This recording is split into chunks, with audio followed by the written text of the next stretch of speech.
साथी दुख से घबराते हैं। इन प्रश्नों के उत्तर 2-3 वाक्यों में दीजिए। कभी दुख से ना घबराने को क्यों कहते हैं? कभी कहते हैं कि जीवन के लंबी सफ़र में सुख और दुख तो एक साथ चलेंगे। सुख और दुख एक ही सिक्के के 2 पहलू होते हैं। सुख का अनुभव हमारे जीवन में थोड़े समय के लिए होता है। सुख पीछे रह जाता है और दुख हमें हमारी मंजिल तक ले जाता है। इसीलिए कभी दुख सहना घबराने को कहते हैं। इस कविता का संदेश क्या है, समझाइए। जीवन में दुख होने के कारण हम सब कर्म में लगे रहते हैं, दुख पर विजय पाने की चेष्टा करते हैं। इसीलिए कवि नीरज का ये संदेश है कि दुख को बुरी चीज ना मानकर मुक्ति का मार्ग मानना चाहिए। निम्नलिखित प्रश्नों के उत्तर 1 या 2 वाक्यों में दीजिए। कवि ने मुक्ति का बंधन किससे माना है? कवि ने मुक्ति का बंधन दुख को ही माना है। जीवन के लंबे पथ पर कौन साथ साथ चलते हैं? जीवन के लंबे पथ पर सुख और दुख साथ साथ चलते हैं।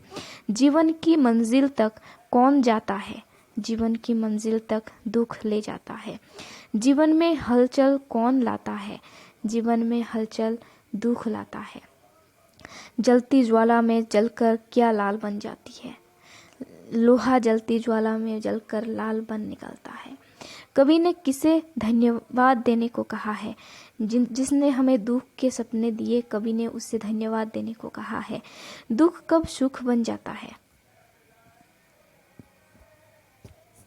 दुख को यदि दुख ना माना जाए तो वह सुख ही सुख बन जाता है।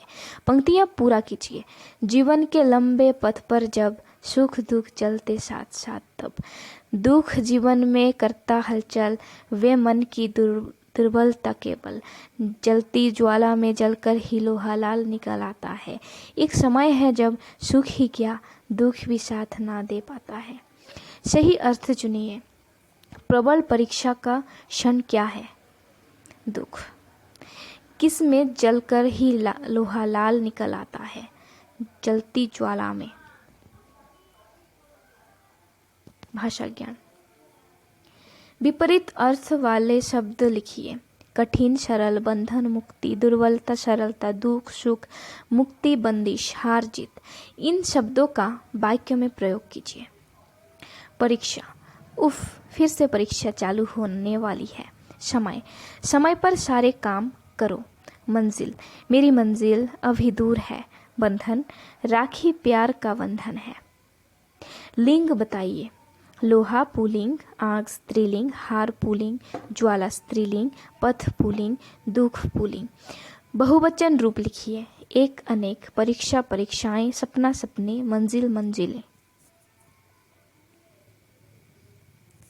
जीवन के लंबे पथ पर जब में पथ संज्ञा है, लंबे विशेषण है जिसे पथ की लंबाई सूचित हुई है। निम्न वाक्य में विशेषण को रेखांकित कीजिए। कोयल की आवाज सुरीली होती है। सुरीली। मुझे 5 रुपए चाहिए। 5। हमें गरीब जनता की सेवा करनी चाहिए। गरीब।